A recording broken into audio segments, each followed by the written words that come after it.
Halo teman-teman, welcome, selamat datang, selamat bergabung dimanapun Anda berada. Semoga tetap dalam kondisi sehat dan tentunya tak kurang satu apapun. Kembali lagi bersama saya di sini, tentunya pembahasannya masih sekitar perkembangan timnas Indonesia. Namun sebelum kita lanjut, mohon bantuan dari teman-teman agar support channel ini dengan cara subscribe, like, komen, dan share. Dan yang sudah subscribe, saya ucapkan terima kasih.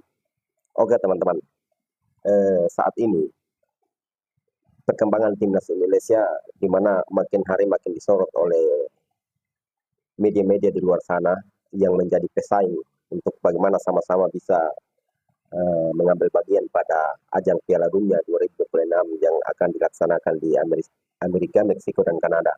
Nah, pada saat ini Indonesia juga turut mengambil bagian dalam proses itu, di mana Indonesia telah melalui dua tahap, yaitu ronde pertama, ronde kedua, dan saat ini berada pada ronde tiga.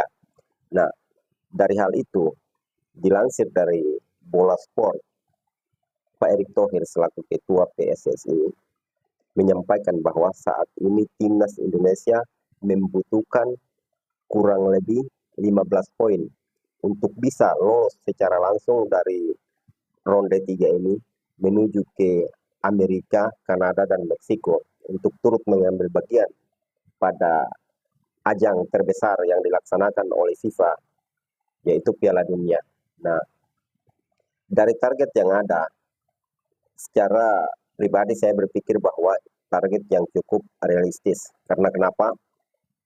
Saat ini timnas yang ditangani oleh STY selaku juru latih saat ini bukan lagi timnas yang dilatih oleh pelatih-pelatih pada beberapa tahun ataupun episode-episode yang lalu.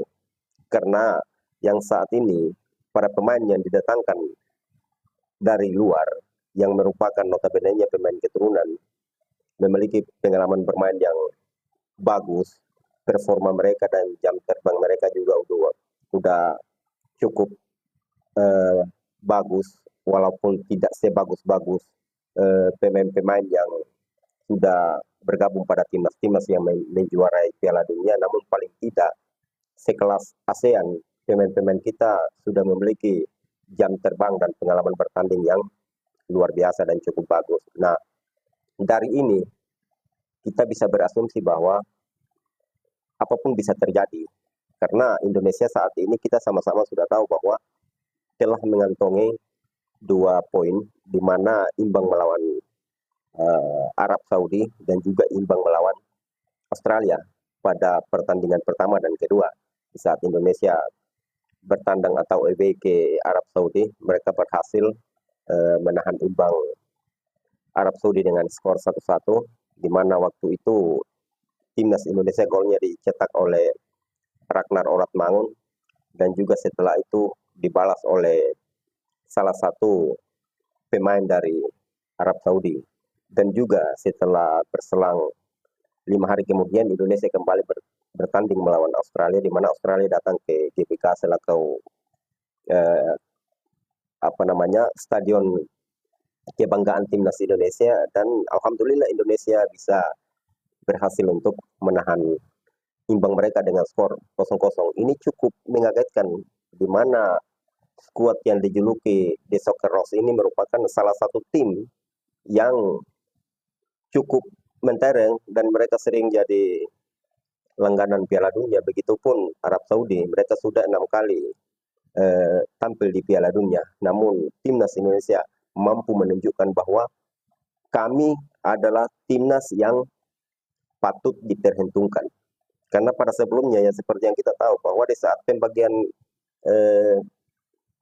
grup, timnas Indonesia berada pada satu grup dengan Jepang, Australia, Arab Saudi, Bahrain, dan Cina. Adalah timnas yang dimana media-media di luar sana banyak berasumsi bahwa tim yang paling terlemah dan akan menjadi lumbung gol di grup C adalah timnas Indonesia. Namun semua itu tidak sesuai dengan apa yang diprediksikan oleh media-media yang ada. Nah, kembali lagi kepada 15 poin yang ditargetkan oleh PSSI.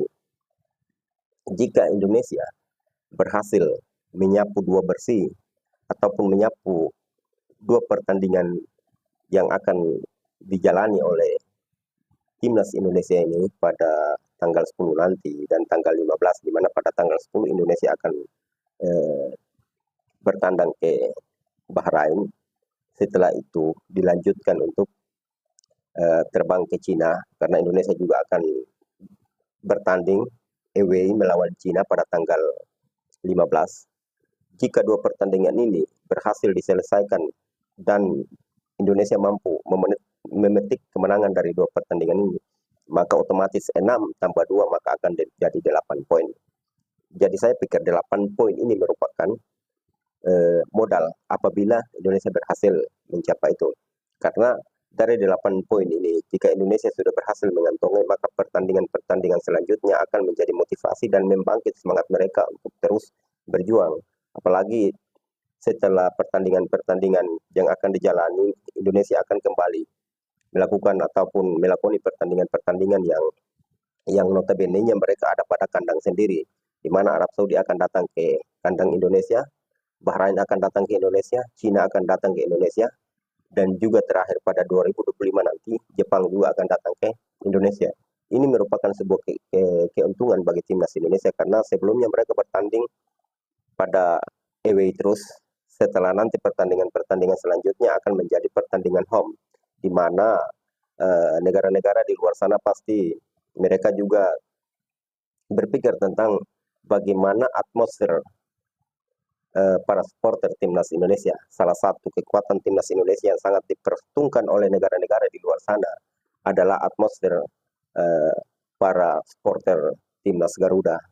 Maka dengan demikian, tentunya kita selaku pecinta timnas Indonesia dan seluruh ataupun segenap rakyat Indonesia yang pada saat ini menginginkan bahwa timnas Indonesia saat ini merupakan timnas yang bisa mengangkat ataupun bisa untuk bagaimana maju mengambil bagian pada ajang terbesar yang dilaksanakan oleh FIFA nanti pada 2026, yaitu Piala Dunia.